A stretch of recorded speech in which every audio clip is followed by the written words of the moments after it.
Hey guys, welcome back to another week and a new animal friend. We've only got a few more weeks to go in our lessons, so thank you for joining me. Today we have a weird, different named animal friend. Okay, I had never even heard of these until I started doing these lessons. Okay, this is Ilex Ibex. This is an ibex. Okay, an ibex is a type of wild goat. Okay, say ibex. This week we're working on the letter I. Okay, but this time the sound of the I reads I. Last time we did the I, it was I. Remember? Let's see, I forgot. Oh yeah, inchy inchworm. Remember, that was the last one. Now this week we're working on a different sound that the letter I makes. So say it with me. Ibex reads I. Ibex reads I. Ibex reads I. And this guy's name is Ilex Ibex. That's another mouthful. They like to give me a bunch of tongue twisters. Let's open our word building paces to page 21, and we'll start our story on Ilex Ibex.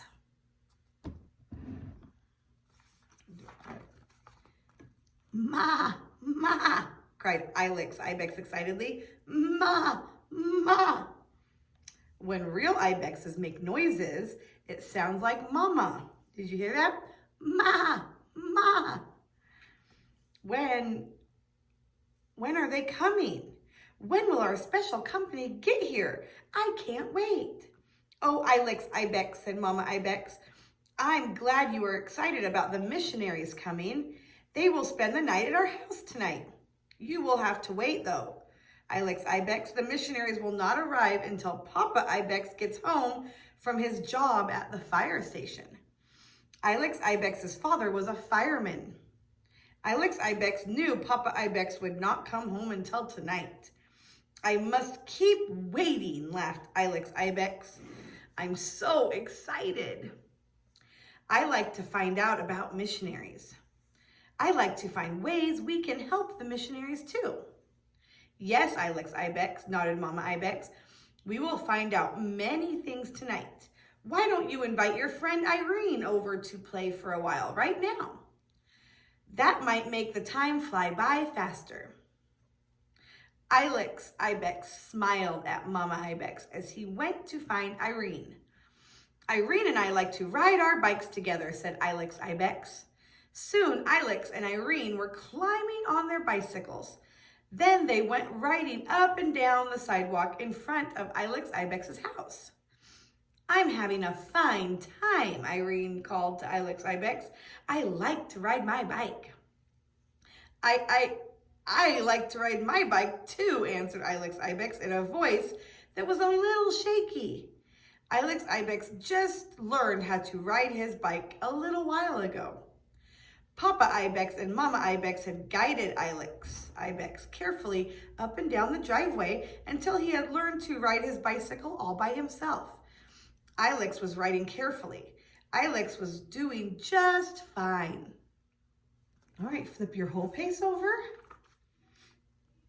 Come on, Ilex, said Irene. Let's ride right past the apple tree. And Irene went riding away fast. No, cried Ilex Ibex excitedly as Irene went riding away. Our parents have told us that we must not ride past the apple tree. Ilex Ibex had to ride his bike quite fast to catch up to Irene.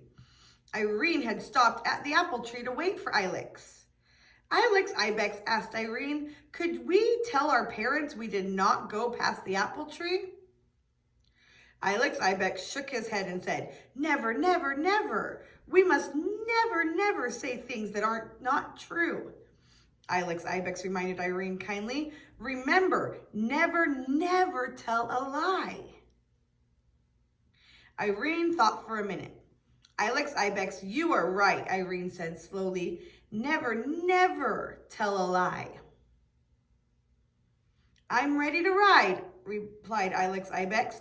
Let's ride back and forth between my house and the apple tree. So Ilex Ibex and Irene went riding for a long, happy time.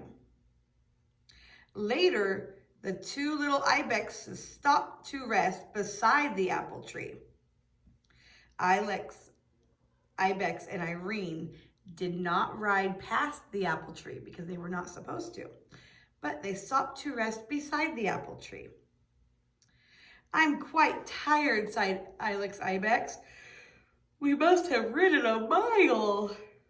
I'll tell you a story while we rest, said Irene excitedly. She likes to make up stories. Oh, I like stories, said Ilex Ibex. Well, began Irene, have you ever heard the story about the giant animal that lived behind the big lilac bush over there? Ilex Ibex looked at the big lilac bush where Irene was pointing. Ilex shook his head slowly. No, whispered Ilex Ibex. I have not heard that story. Well, said Irene importantly, sometimes we think it's a wild tiger, and sometimes we think it's a gigantic lion. Ilex Ibex's eyes grew wider and wider. Ilex didn't know Irene was making up this story.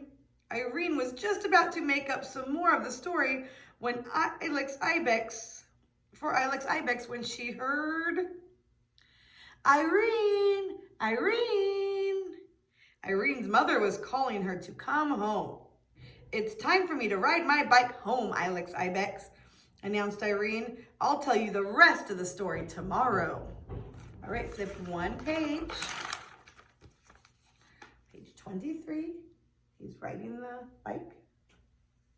So Irene went home on her bicycle. Ilex Ibex sat and looked at the lilac bush.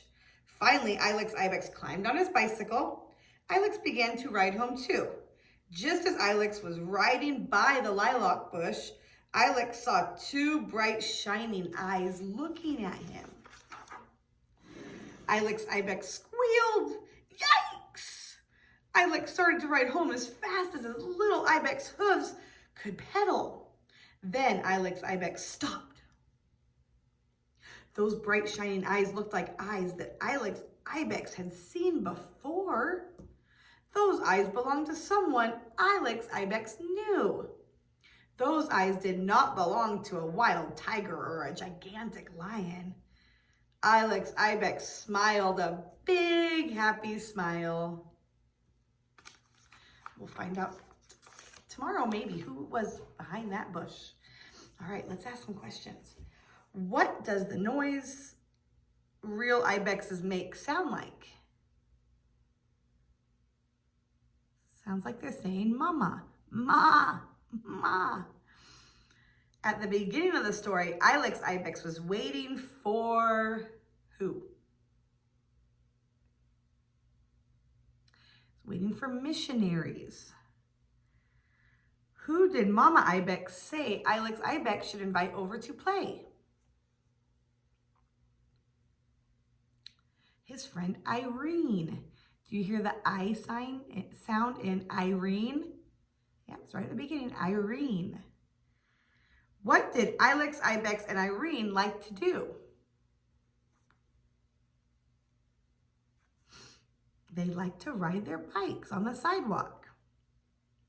How far down the sidewalk could Ilex Ibex ride his bicycle? What kind of tree could he ride it to? To the apple tree. Is it right to tell a lie? No, we never tell lies. Who liked to make up stories? Irene did. What did Irene tell Ilex Ibex lived behind the lilac bush?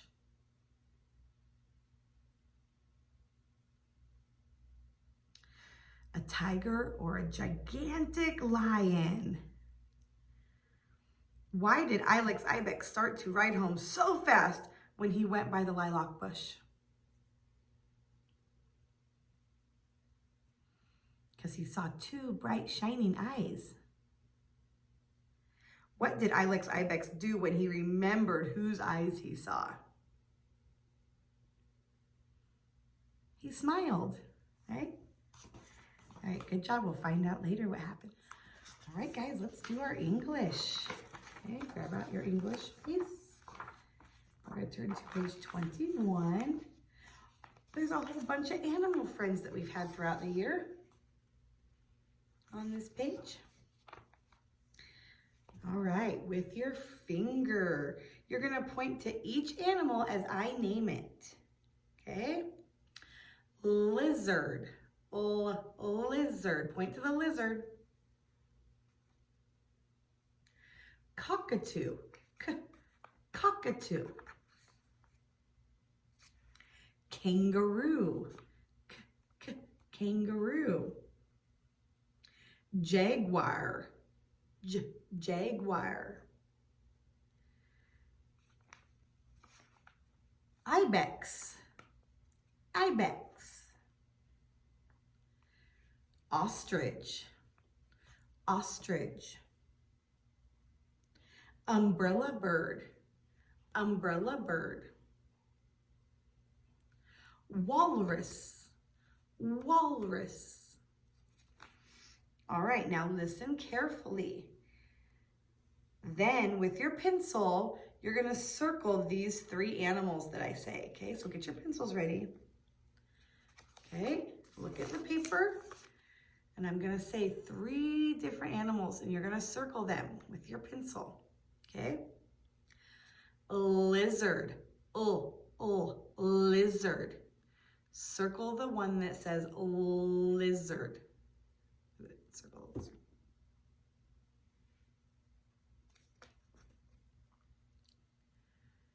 Okay, now circle umbrella bird. Umbrella bird. Okay, remember pause the video if I move too fast, but circle umbrella bird. Umbrella bird. Ibex.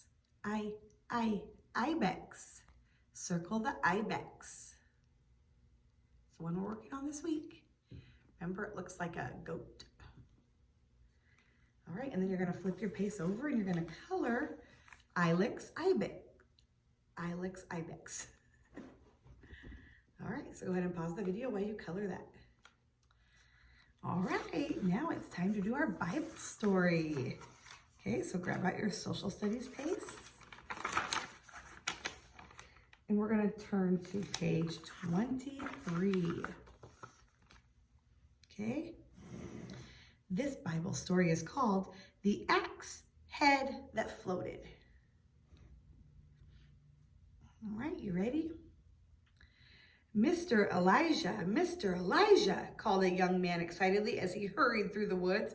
I want to help. Mr. Elijah looked up. He saw a young man carrying an axe. It's a sharp tool to cut down trees. My friend let me borrow his axe, said the young man excitedly. It is my friend's very best axe. Now I can help the other fellows chop down trees. That is good, said Mr. Elijah. You may start right now. The young man walked over to a big tree. The tree was right by the edge of the river. Whack, whack, whack. The young man began to chop the tree with the borrowed axe. Mr. Elijah smiled. Many young men were chopping down trees. The young men wanted to build a big house. It would be a house where the young men could learn about God. Mr. Elijah would be their teacher. Whack, whack, whack. The young man with the borrowed axe began to chop harder and harder. Whack, whack, whack. The tree was almost ready to fall over. Now, thought the young man, I will chop just a little harder. Whoosh, boing. Something happened to the young man's axe. The axe the sharp axe head flew off the long handle. The axe head went up, up, up in the air. Okay, flip your whole face over. Splash! The sharp axe head fell into the water. Quickly, the young man ran to the edge of the river. He could not see the axe head. The axe head had sunk to the very bottom of the river. "Mr. Elijah," cried the young man, "I have lost my friend's sharp axe head." Mr. Elijah walked over to the young man. "Show me exactly where the axe head fell," said Mr. Elijah. The young man pointed to the exact spot. He pointed to the place where the axe head had splashed into the water. "Right there, Mr. Elijah," said the young man. It sank to the very bottom. The young man sat down on a rock. He did not know what to do. "What will I tell my friend?" thought the young man. "He needs his axe head. I have lost it." Suddenly, Mr. Elijah smiled. Mr. Elijah cut down a stick. Splash! Mr. Elijah threw the stick into the water. Mr. Elijah threw the stick into the water right where the sharp axe head had landed. The young man shook his head. What was Mr. Elijah doing? Blurk, blurg, something floated to the top of the water. It looked like a fat fish. Or maybe a big, big leaf. No, it was not a fish or a leaf. It was the sharp axe head. The sharp axe head had floated to the top of the water. The young man shook his head. Axe heads are very heavy. Axe heads cannot float. Okay, flip one page.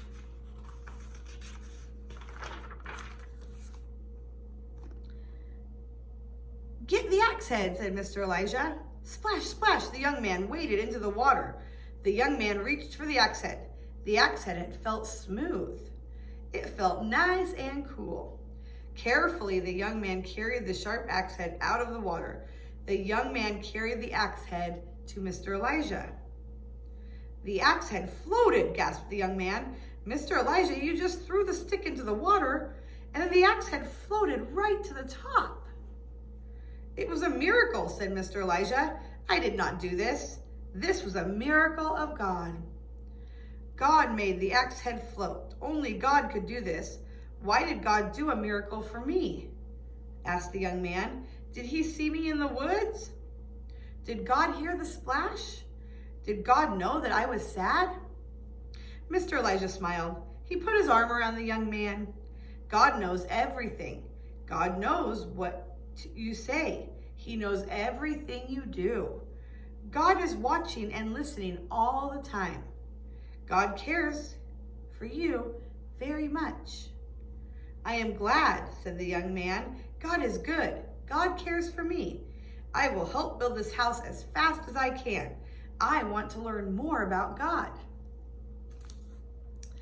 All right, that's it for the Bible story. All right, let's go ahead and grab out our science pieces.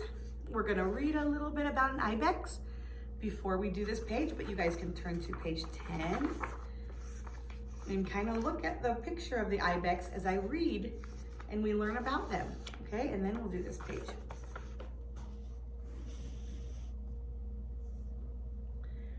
"Ma, ma," the voice of the brownish white ibex echoes across the mountain cliffs. "Ma, ma." A mama ibex is calling her baby ibex. The baby ibex hears its mama's voice and comes scampering up to nuzzle her face. Ibexes are wild goats. Ibexes live on high rocky mountaintops in Europe and Asia. Ibexes have heavy coats that keep them warm in the winter. They poke around in the snow to find brown grasses and shrubs to eat. In spring, the ibexes go down the mountainside to find little trees. They love to eat the little tree limbs. Then the ibexes find smooth rocks to rest on, while they chew their cud.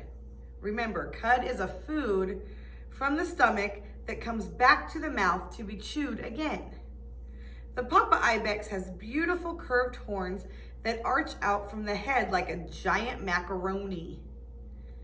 These curved horns have knobby bumps. Every year the ibex gets another horn bump. You can tell how old an ibex is by counting the bumps on his horns. Wow, that's interesting. The papa ibex also has a shaggy long beard growing from his chin.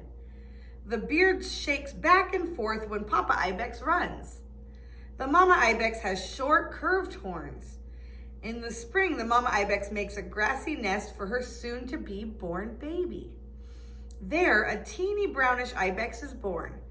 At first, the ibex baby seems very helpless. The mama ibex licks him gently. Before long, the baby ibex is feeling frisky.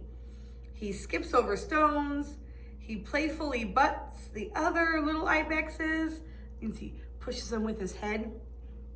He sniffs the fresh mountain air. He finds good leaves and grass for his lunch. The baby ibex has teeny split hooves to help him run across the rocks. The mama ibex watches over her baby. The mama ibex shows baby where the tender grass grows between the rocks. The papa ibex races over to the rocks with the other father ibexes. One father may stop and playfully butt another father ibex as if to say, "Look whose horns are the longest." That's pretty cool. I didn't know well, I didn't really know about ibexes before this, but that's kind of cool. You can tell how old they are by how many bumps are on their horns. All right, so let's get this page done. Get your pencil ready, just next to you, but first we're gonna use our finger to trace, okay? Listen carefully. The baby ibex wants to climb to the top of the mountain where mama ibex is. Let's help him find his way. With your finger, trace how the baby ibex will climb to mama ibex. So here's the baby ibex, see the arrow? Okay, you're gonna trace how he will get to mama ibex, okay? But we can't go over any black lines. So if you're tracing and you go straight and you get to a black line, you have to stop, go back and find the right path that doesn't go over any black lines. So see, we're gonna trace the path with our finger to get baby ibex to his mommy ibex, okay? Don't go over the black lines and try to keep your finger right in the middle of the path. Okay, trace it 2 times with your finger, and then grab your pencil and go ahead and trace it. Try not to take your pencil off of the paper as you're tracing, and try to make as straight as line as you can without touching the sides. All right, you can go ahead and pause your video if you're still working on it. Flip your pace over. Listen carefully. Plants help us in so many ways. Some plants are even used to make clothes. We make cotton clothes from cotton plants. First, the cotton plant grows a fuzzy little ball of cotton. Second, people pick the cotton and use machines to make the cotton into cloth. Then third, other people use the cotton cloth to make clothes for us to wear. Okay, see, this is made out of cotton, but it starts out as a little poof ball, kind of like a cotton ball. Okay, think. Are plants used to make clothes? Yes, they are. What is one kind of plant that is used to make clothes? What were we just talking about? A cotton plant. What do people use to make cotton into cloth? Machines. What do people make from the cotton cloth? Clothes to wear. With your pencil, draw a line from the number 1 to the first thing that is needed to make cotton cloth. Okay, so put your pencil on the number 1 and then draw a line to the first thing that we need to start making cotton cloth. Okay, we need the plant, right? So draw a line from the number 1 to the cotton plant. Okay, now put your pencil on the number 2. Draw a line from the number 2 to what is used to make the cotton into cloth. What do we use? Do we use a machine or do we already have the dress made? use a machine. So draw a line from the number 2 to the machine. Now put your pencil on the number 3 and draw a line from the number 3 to what is made from the cotton cloth. Okay, so you should draw a line from number 3 to the dress, because that's what's made out of the cotton cloth. Can you believe this comes out of a little ball of cotton on a plant? It does. They dye it and make it into it. It's crazy. All right, good job. You're going to close those paces. All right, let's get our social studies pace back out. Okay, we just did our Bible story in it. We'll turn to page 26. All right, let's learn about some foreign countries far away from us, okay? Listen carefully. People in foreign countries live differently than we do. Fathers in foreign countries may work at different jobs than our fathers do. In some countries, all men work in the fields. They may grow fruits and vegetables. Some fathers raise animals or make things. In some countries, the fathers may work at the same kind of job your father does. In other countries, the fathers may not have to go to a job away from home. These fathers plant gardens, raise animals, and take care of their houses. With your green crayon, grab out your green crayon, draw a line from the man to the vegetables. Okay, here's the man, and there's the vegetables. With your green crayon, draw a line from the man to the vegetables.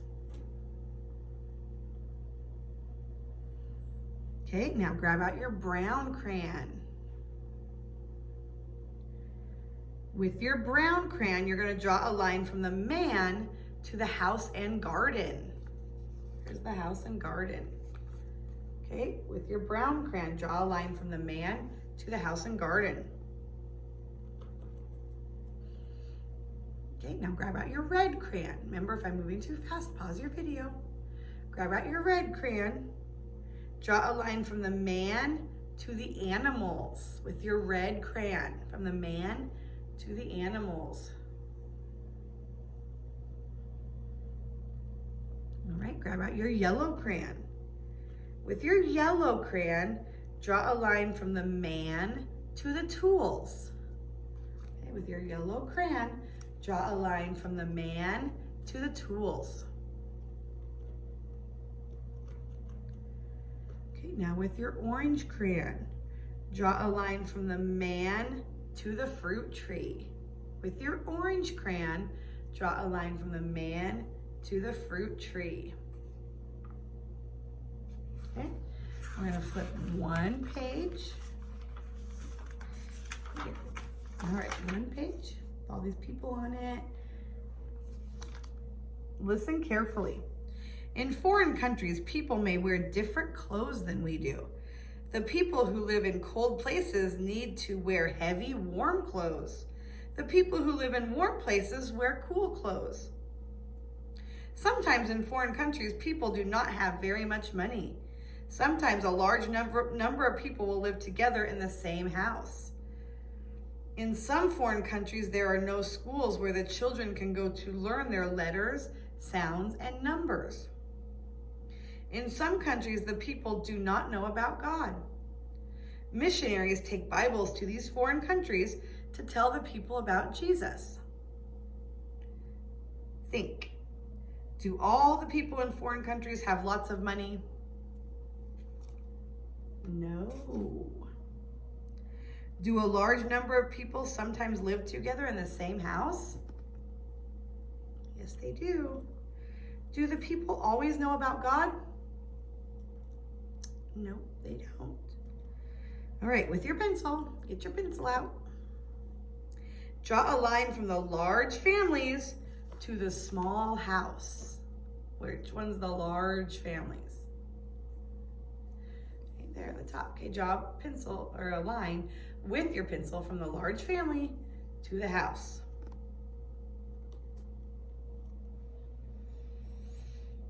Okay, now draw a line from the children to the paces, because the children do pace work. Okay, so these are the children. Draw a line from the children to the paces. Okay, now draw a line from the missionaries to the Bible because they come and share God's word with them, and that's the Bible. So draw a line from the missionaries to the Bible. All right, and that's it for that. That's it for today. We'll see you guys tomorrow. Bye.